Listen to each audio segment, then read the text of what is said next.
Hi, Joe here at Woolly Cottage. Oh, it's chilly today. So what I'm doing today is just prepping up some Ouessant fibre, which you'll see in the next clip in a minute, that I washed it the other day. And I just showed you what I do in the process I go through when I'm washing a fleece before it even goes in the sink, or as I'm putting it into the sink. So I've ended up with looking like I've got more grass coming off of this than what I had to start with. So it is a Ouessant fleece. That is roughly about the staple length, but it has been double cut. So I have got lots of short lengths and lots of long lengths in there. It is a lovely fibre, very, very soft. The other day when I washed it, I always do a warm soak first, just to get the dirt out of there, and it helps loosen up the lanolin if it's a really greasy fleece. And it does still feel like there's a bit of lanolin there, but there's only so many times you can wash it. Sometimes the wool just likes to cling onto it, and to be fair, it's not that bad. It's just, you can feel it on your fingers, which is fine, but by the time you've washed it and then you spin it and then you reset and you set it again and put it in for another soak to set the yarn and then thwack it, all that residue that's in there will all come out anyway. It's not a problem, and it makes your hands really lovely and soft. It's better than moisturising cream and a lot healthier for your hands. So what am I doing today? I'm carding it. I've been spinning it up as well, but you'll see that as the process goes along. So when I washed it on Monday, went in for its first soak, I left it there until the water started to cool right down, and I always do it as a hot hand wash. No detergent in there whatsoever. I use e-cover, more for environmental reasons, but if it's a fleece that's really, really dirty and really, really grotty with lanolin, I will use a fairy. I don't personally like using fairy detergent because it makes my hands really, really dry. My mother's the same. We don't like using it, but for doing stuff like that, I will add in fairy washing up liquid, because it's just got that bit more quality to a better quality product that'll move that the lanolin and the grease and all the dirt and everything else out of the fibre. So as I'm prepping it and I'm taking the fleece out, I'll stretch it out, as you'll see, and if that's a way of me finding if there's any matted sections in the fibres, if there's big clumps of VM in there, and I could literally just take them out and put them to one side, because there's just no point faffing with it, because you'll be there forever. Now, because this is a short fibre, there's no point in putting it on a heckle neither, because look, I've got pieces that are like that, and that's about an inch. Some pieces are about 2 inches. Some pieces are even smaller than that. So I'm going to put it through the card. I then washed it, rinsed out the sink twice, filled it back up twice with detergent. Then once those had cooled down, I did it for one last rinse soak and left it in the sink with nothing in it, just water. And that was it. Fortunately, I have a spin dryer downstairs, just one of those vector spinners. It doesn't have any water go into it. So I put all the wool into a pillowcase, just an old pillowcase, like that. Shoved it inside my spinner and let it do its thing, and it got out the majority of the water, and any leftover dirt residue that could have been in there as well all came out, which is absolutely brilliant and is a godsend, and it cuts my drying time down. But the weather here at the moment has been really odd, and even when we've had the fire on, it's not been very hot. So at the side of my wood burning coal stove, the big cast iron thing, I've got a fire guard at the side of it. So what I did is I wedged up the pillowcase with the wool inside it and wedged it down between the wall and the fire guard, because the fire wasn't that hot, so I knew it wasn't going to start anything, it wasn't going to singe or anything like that. Which I always dry all my wools in front of the fire anyway, because we don't use our central heating. It took me 2 days to get that dried. So this is me just prepping it today. So this has actually been sent to me by a lady who is a felter, and she bought a load of fleeces, and she couldn't get it really cleaned. So she reached out to me and asked me if I'd be happy to process and wash the fibre for her and try and get out as much as the VM as possible so she can work with it. So it's a barter, half and half, and I will sort it out for you. There's no point that it takes so many hours to prep a fleece. As a lot of you know, some don't, you've never tried it, you've thought about doing it, but it does take a long time, especially if it's a fleece that has got a lot of grass heads in there, or it's not been skirted by the hobby farmer or by a farmer, because some people don't do that at all. And that's the worst thing about buying this stuff online, is the pictures only tell you so much. And don't get me wrong, there are some really truly good breeders out there that really do look after the flock. I buy my BFL fleece from a lady in Wales, the Secret Smallholding Farms, and her fleeces are immaculate. I've never come across a bit of VM in there at all in the blue-faced Leicester, and I use them for my locks. So these are what I usually use for my locks, and they're absolutely gorgeous. They're the best BFL fleeces I've ever found. And I don't have to worry about it. I know I can literally throw them in the sink, 3 washes, out, dyed, drying, sorted. And when I'm cleaning them and separating them and everything else to bag them up for listing, the wool is just so lovely. There's nothing in there. And that's what I want to buy when I'm buying my fleeces, but they're far and few between. As I say, there are some breeders out there that are really good. She'll even wash her sheep, before they get sheared, so that when they come off, they're really, really quite clean anyway. So you don't need to give them as many washes. There are other breeders out there that you do have your work cut out for you. It's matted, it's semi-felted. There's only so much you can do with it, and you end up either using it in the garden or you end up using it as a rug. Not felting it or spin it up. If you've got really lucky to have one of those big country Ashford spinners with the gigantic bobbins on them, you could spin up all that matted and semi-felted fleece into large art yarn yarns, and then peg loom with it, or use it on a weave if you've got a really big chunky heddle for measurings. Anyway, so I digress. So the next clip you're going to watch is me just quickly, a minute long video of what it is that I'm doing as it goes into the water, and then I'll meet you back here and I'll show you what I do to get me started for carding fleeces. So I'm just sorting through this bag of Ouessant, and it takes a little bit of time. I usually just wash the stuff all in small quantities, but it does save you time, because if you just go through what you've got instead of throwing it all in the sink in one go, you can actually sort out first, before it even gets wet, any particles of grass that you can just pick out and put to one side, any nargles, and I say nargles, I mean like feces that could still be stuck in it if it's not been skirted properly, because some breeders just don't bother skirting them, or they'll say they're skirted but they're not. So, and also you've got trouble areas where it's slightly matted and there's a lot of VM in the fibres at the same time, like these pieces. This is going to be a trouble spot. Look at that. So it's slightly matted, it's got lots of VM in there, and that's just going to be an absolute nightmare to sort out later on. And then when you do picket it, and it's just not worth the energy and fuss. So I literally just pull that clump of matted section out and stick it to one side, because I'm not going to even attempt to use that. I'll take out these bits of grass that I see floating around that I might not have caught, just sat on the top layer of the water. Because it's grass, it will float. So I usually just take my time, pick the pieces out. 5-10 minutes of fussing about with the raw fleece as it's going in the sink, so you can inspect the fibre as you go along, instead of just throwing it all in, like grabbing a big lump and throwing it all in at the same time. It will save you a lot of trouble later on. Okay, so you've washed it, it's dried, it's sorted, you've got out as much of the mess and rubbish off of it as you've got it into the sink, and then maybe afterwards you've given it another good shake once it's dry. So now you're at the stage of, you've got your fleece, it's still got VM in it. Okay, that's not a problem.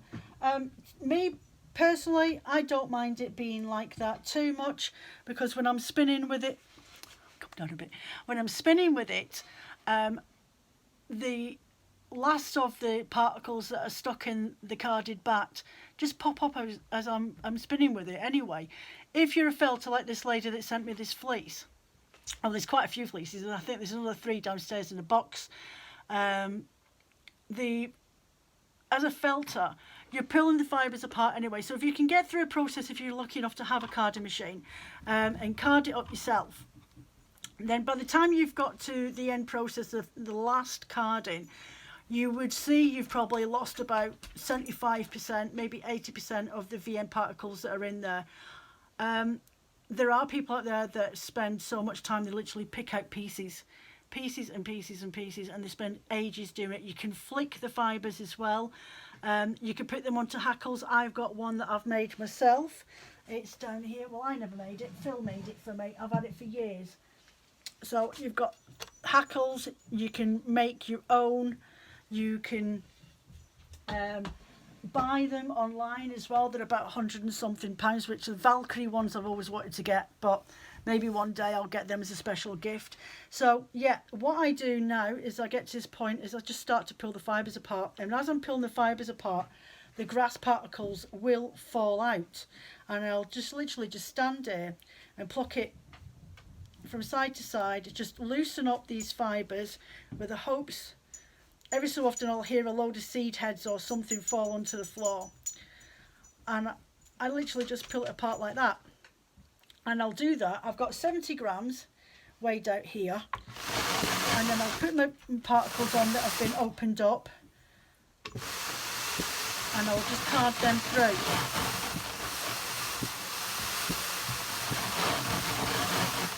And this is literally it. It's just a long-winded process. So I'll card these through, this 70 grams, and then I'll let you know what I do on the next stage, which is 4 times repeated. So all you're doing now is you're literally trying to open up the fibres, loosen it up, and then as you're carding it onto the drum carder, the process you're trying to do is to get all the fibres to align in the same direction.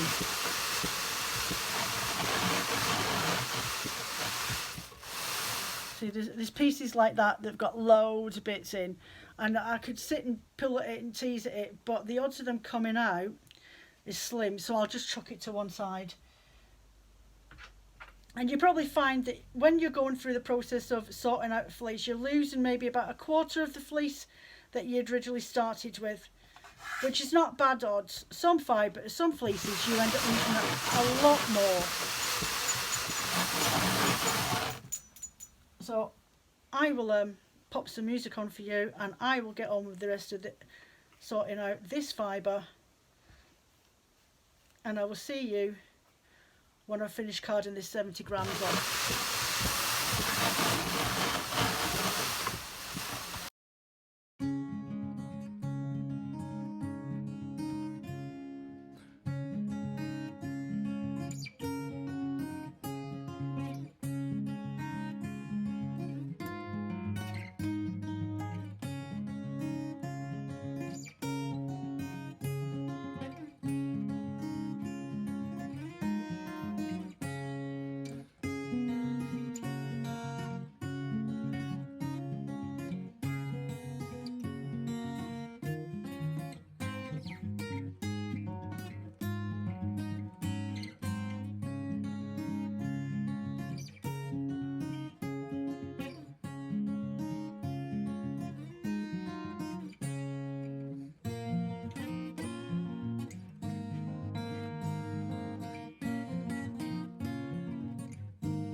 So it's been carded through, that's the first time, and you can see There's loads of gaps in there. It's not completely carded, not 1 second thought of that at this moment in time.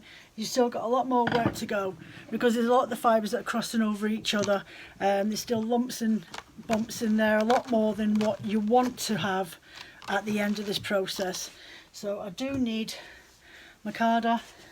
Just holding up the handle and just pull up the fibres that are sticking to the back of the drum. Put that down a second. But at this stage you've started to open up the fibres. They're not sitting on top of each other as much as they were the first time round. You're actually helping remove some of those VM grass heads that are in there. I'm just going to go through my card and try and get them off, and they'll get recarded with the rest.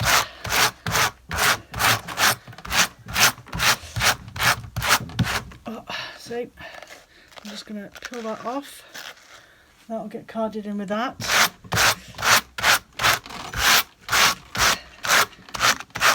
And also by doing that, if there is any grass heads in the drum, then I've removed them out the way so they won't recontaminate the fibre.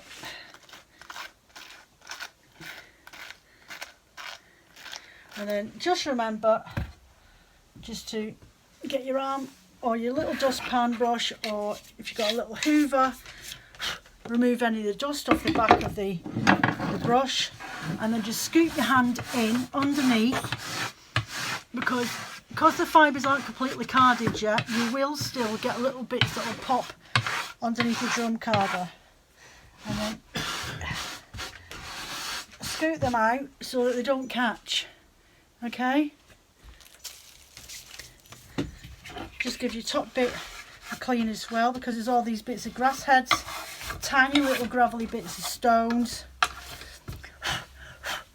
There we go. So your board is as clean as it's going to be for this moment in time, and you're going to go back through and do this again. So just open up the fibres from the fibre that you've just peeled off the board and run them through.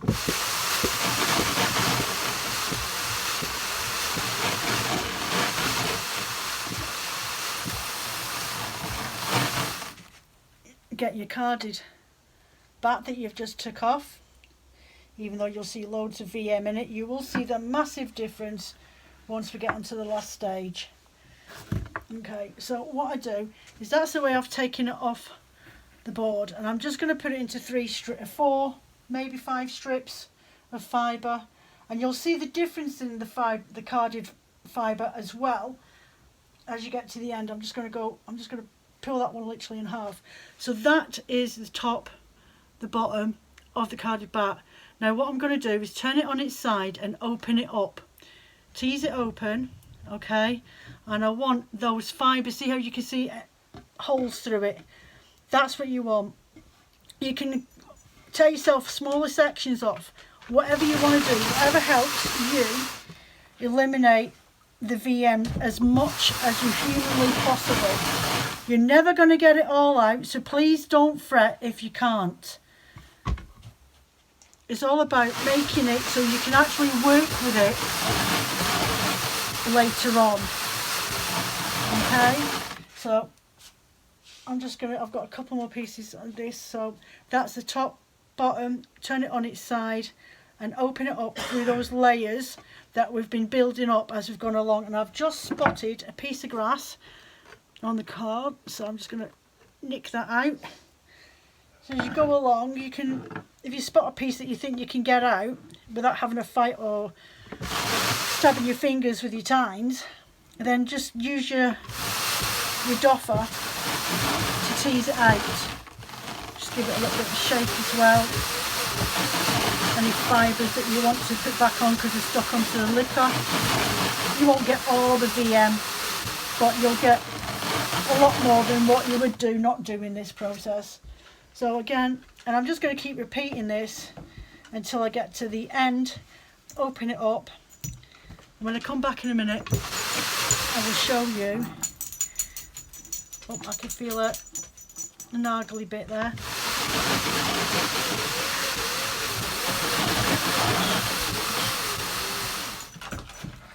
So I'll show you what it looks like when I open it up on its side. So you see the layers running up and down here. There's the top, the bottom. You can see it's not carded properly. This is the very first stage of you separating out those locks. So I'm going to split it down the middle and open it up.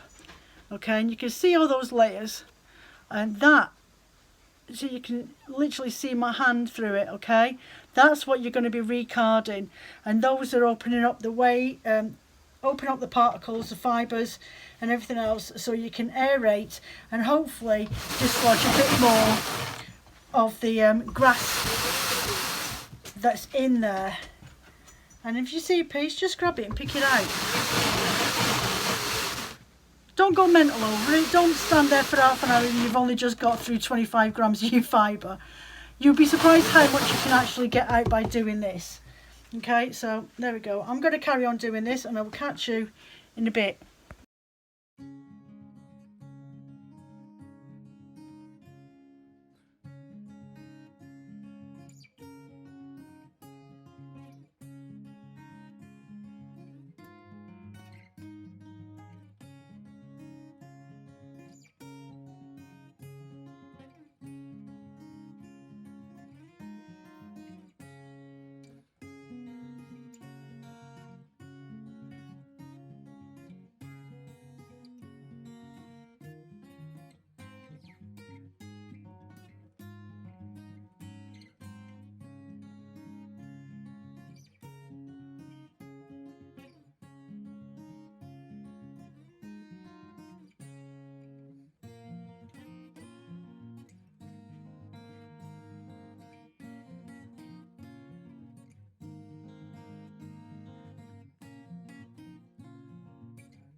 So that's the second carding, and already you can see, I mean, there are parts where you can see my hand through it. Well, I can, you might not be able to. But you can see that the fibres are all starting to line in the same direction. So I'm going through the exact same process again. I'm going to split it into 4 or 5 strip lengths. They're about, I don't know, about 2.5, 3 inches wide, all the way down the full length of the bat. Okay, do the exact same thing all over again. You can see the VMs in there, and I'm just going to open it up on its side, and I've got some nice big stringy bits here.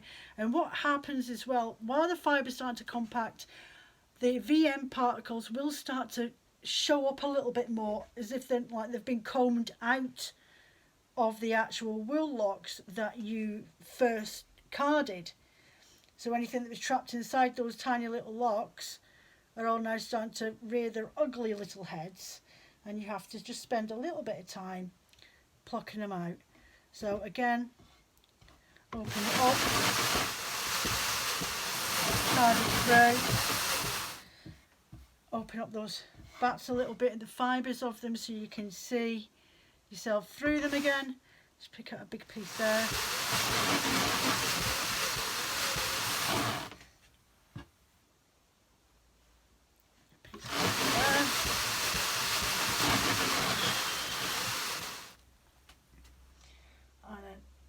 There's the top, the bottom, turn it on its side and open it out. the full length of the strip that you've just tore. Open it up, check to see if there's any bits that you can grab while it's open. There's a piece of grass there. There's like other pieces as well, but I'm hoping that they'll fall out as they go and they're buried right in. So I'm just opening up the carded batt.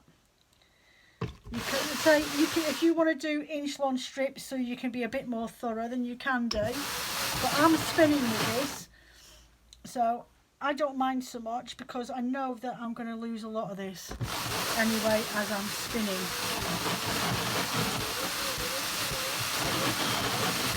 A quick spin, you can see everything bouncing off the top of it, all the bits of VM particles, bits of grass heads and seeds are all bouncing through it. Just open up that and let the fibres get in, and it helps aerate the carding process. You end up with a bouncy, fuller batt. And if you've got a fibre like mine where it's been double cut, so you've got very short and ish pieces, bear with me because I have had to do something with this, because I started to spin this fibre just to see what it was like as it is this, and it was just too short. I mean, look at that. You pull it and it's just so short that it's got nothing to grip on to the next piece. So I did something with mine so that I could actually spin it, which actually meant it got carded 5 times, which made it a lot firmer as well. So you can see I've still got bald patches coming through. So just open up a bit more.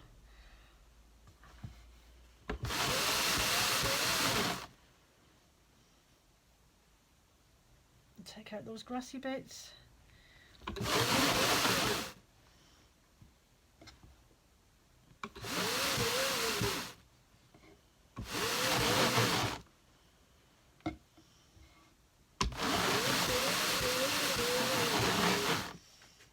Last one, and we'll take it off, and you will start to see a difference in the way it's compacting together, okay?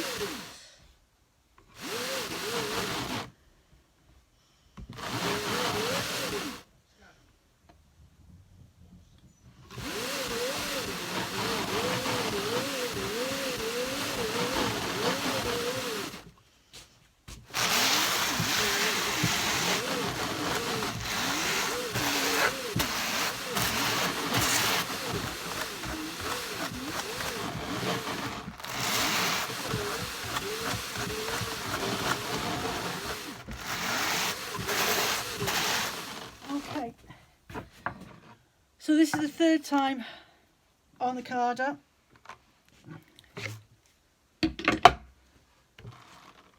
Peel it back, take that piece of grass out. And it's starting to feel firmer when I pull it off. That's because the fibres are starting to really go in the same direction and not as much to and fro and in cross fibres going over. I'm just going to card these up so I can get more off at the same time.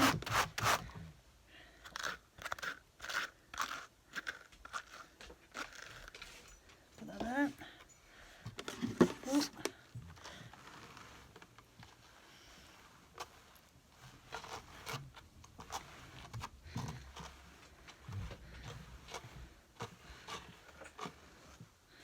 Okay, I'm just going to quickly go across with my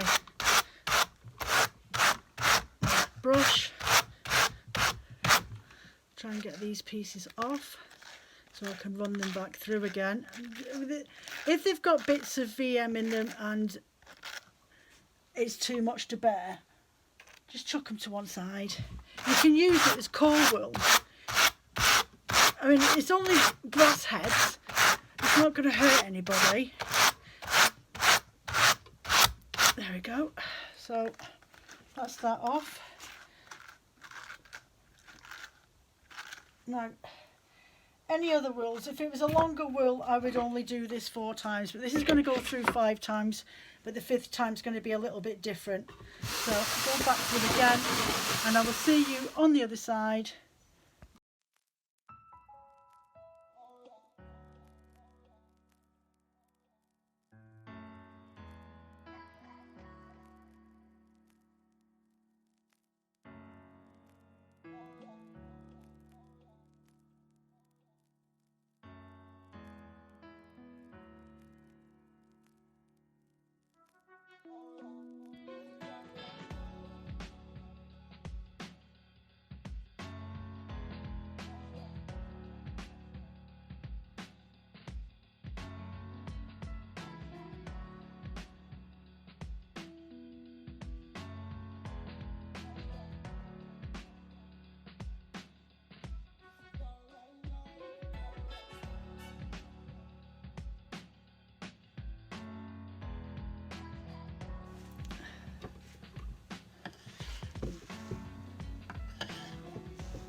Okay, so there is the 4th round. You can see there's still bits of VM in there. As I say, when you're doing this yourself at home, you can take as much time as you want. You're never going to get it all out 100%, but it is worthwhile as a project for yourself. And as you're spinning the fibre and the wool and everything else into a yarn, these bits will pop up as you go along. You can just flick it with your nail. It's not a humongous problem. What I do advise though, before you even start this process, is do wash your wool. Do not put a raw fleece onto your carder. There's a couple of reasons as to why not. Firstly, the fleece is dirty. If you've missed any parts of poo or beetles or anything like that, they're going to get stuck into your drum carder, and you want to use your drum carder. It's an expensive bit of equipment. You don't want to ruin it, even if it's just the fact that you think it'll be quicker if you process it that way, or that the fact that you like spinning in the lanolin. If you like to spin in the lanolin, use hand carders. Use that sort of thing and process your wool that way. Don't use it on this, because the lanolin and the dirt that's in the wool will ruin your drum carder.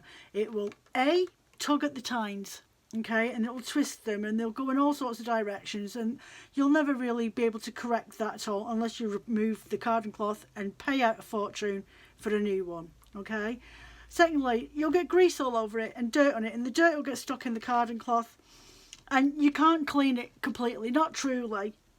And you'll end up with lanolin and grease all over your tines, and it's just not professional. You're not going to get a really good blend next time when you're using your carder with other wools that you've already processed, have already been washed, you're blending with silks and things like that.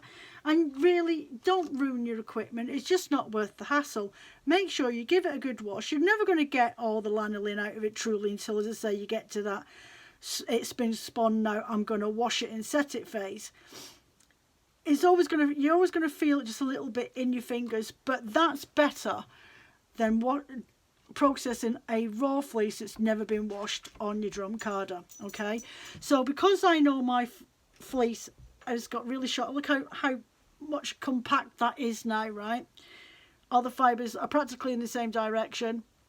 It's got a bit more give to it. It's a bit firmer than it was. There's not as many gaps through it where I can see my hand through all the way through. It's nicely, and it's aerated as well. So what I'm going to do now, because my staple length is really short, okay, that's literally it. That's what I've got to play with, okay, to try and spin. It's not practical. I've had a go. It's just not going to work. So what I have done is I'm just going to split this into sections, and I'm going to card this again for the 5th time.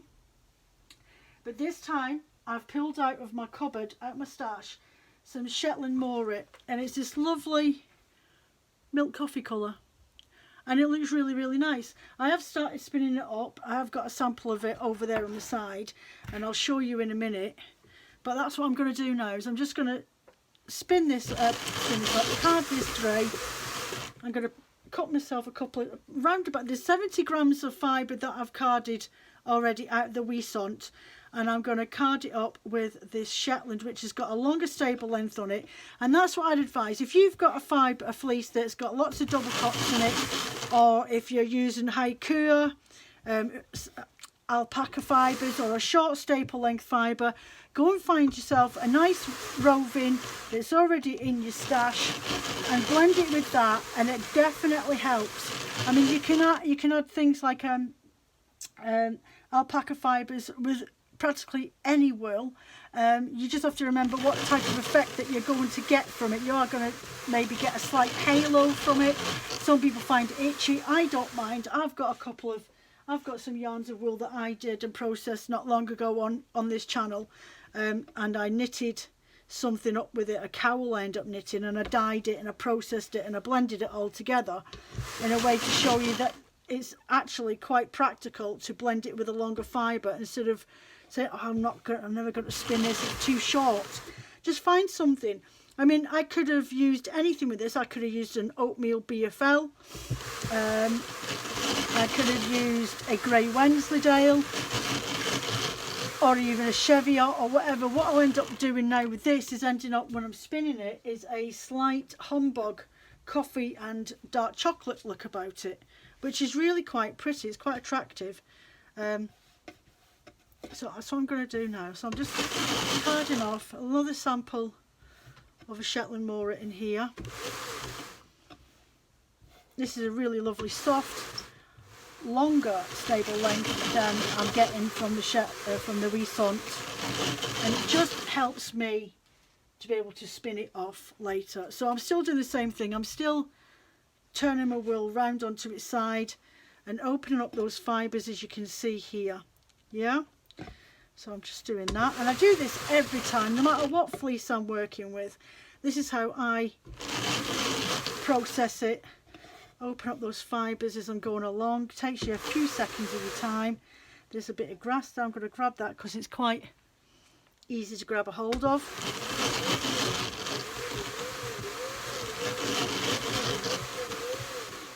And then another piece of Shetland. Just open that up on that roving. And that's all this is. It's just a roving that I've ordered from a stock a while ago. This is what I had left over from doing Christmas Advents.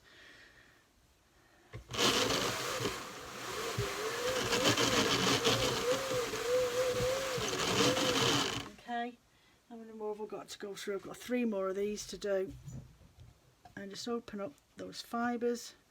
Oh, there's a stray there.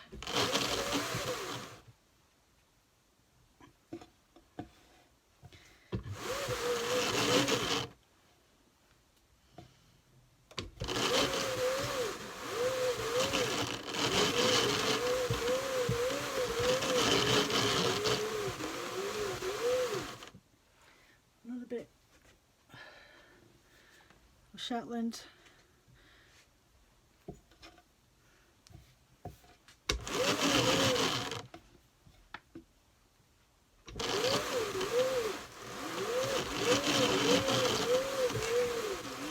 I'm just going to give this a temper down with my card.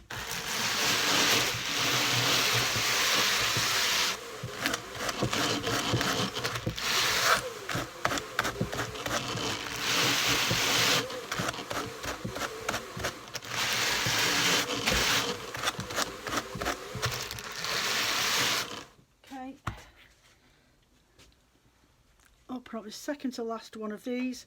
So again, on the side, open up those fibres with a bit more hopes that some more of that VM will pop out, and you can see it bouncing when you're with your carder. If I catch a couple flying, I'll just blow at it.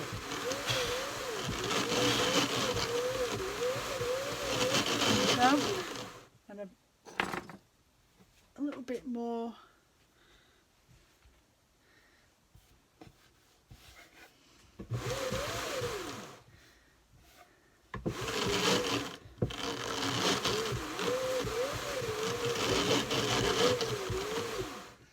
And the last piece.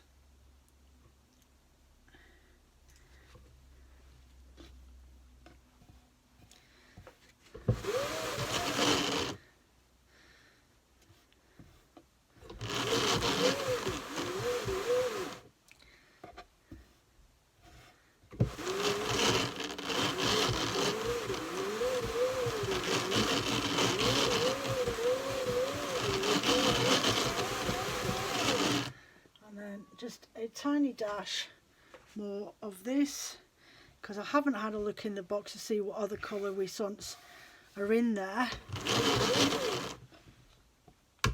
just in case I need it for another dark one.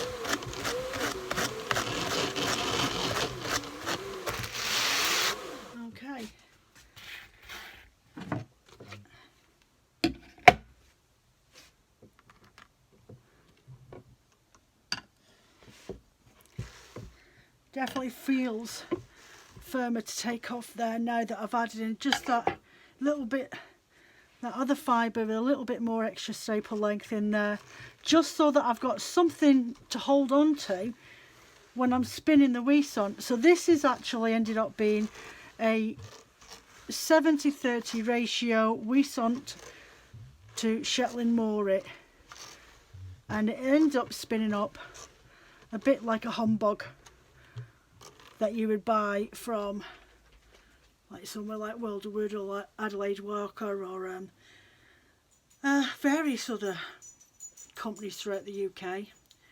So I'll just fold that over. There we go.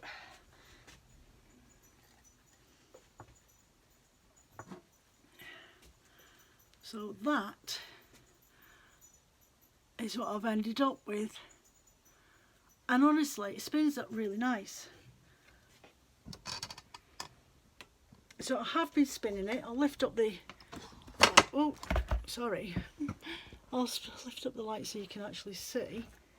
I have been spinning with it. And it spins really, really finely. Really fine, really thin, because it's such a short staple length. But if you like to see how I finish this off, where are we? Oh. There we go, I'm back. If you'd like to see what this looks like, I will show it on my live chat next Wednesday afternoon about lunchtime. If not, catch me on Saturday over in YouTube, on Instagram about 1 o'clock. And I would have had this lot plied up by then. So this is the one that I did earlier. And look at the layers in between. So you see what I mean about the humbug look. So it's spinning up really lovely. It's ever so soft. It really is nice. And I've not got a lot of VM left in that fibre to sit and flick, and a lot of it's fallen out before it even gets to me. So if you wanted to do that sort of process, even if you're a felter, by the time you've put it into a bat and you strip yourself off, I do apologise, my whole lot went mental. Right, yeah, so even as a felter, if you were to use your bat that you've processed from your own fleeces, and you're pulling off like a small strip off for yourself to wind around or to needle felt in, once you get to that stage, any little fibres or particles that are in there, they will plop out.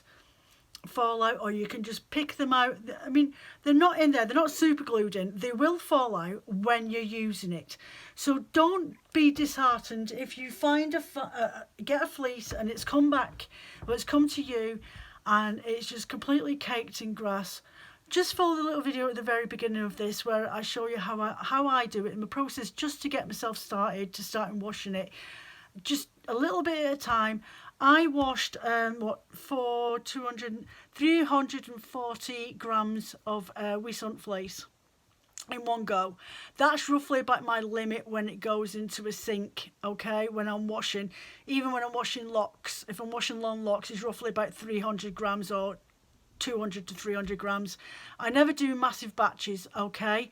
Never do massive batches of fibres. I just do enough to manage that I can get them dyed or out on my clothes horse in front of the fire, so it dries, and then I can do another batch the next day. There's nothing that says that you have to do it all in one go. It's different if you're using your fleece for doing rugs and things like that, because you're going to be washing the fleece in one go. But you're not washing the fleece in the sink, are you? You're washing the sink as a felting process. So that's a completely different topic altogether. But when you're dealing with fleeces, especially this time of the year, you're trying to get your clothes dried. There's not room on the blinking radiators to dry a fleece. So just do yourself small manageable pieces. Stand there at the sink, sort out your fleece, make sure you've got no matted sections in there, okay, and no clumpy areas where there's lots of VM in it. Then that'll make your life that little bit more easier, and it'll make the process a lot more enjoyable. So anyway, I'm off. I'm about to lose my voice. So I hope you enjoyed this video today. It was just me doing something that I'm doing at home anyway in my spare time for somebody as well as myself. So I thought, well, I'll take the advantage of doing that. But as I say, I'm spinning this up. And look at that. You've got a humbug yarn just by adding in something else. So if you've got a double cut fleece, and you can see that you've got an inch cut and you've got a 2.5 or 3 inch cut, when really it should have been 5 inches, don't fret. Order yourself in some undyed rovings in a colourway that will either suit the same as what you've got already. Just go for a cheaper option, especially if you've bought an expensive fleece and it's a really soft. Find something that you can mix with it that will actually complement it. Okay, right, I'm off. Catch us later. See you Saturday if you're around for a chat and a natter, and I'll show you how this yarn progress is going on. If not, I will catch you next Wednesday at 1 PM for a live chat on YouTube. Take care of yourselves. Any comments, suggestions, hit that subscribe and the alert bell. Greatly appreciated. Thank you very much. Take care of yourselves. Bye.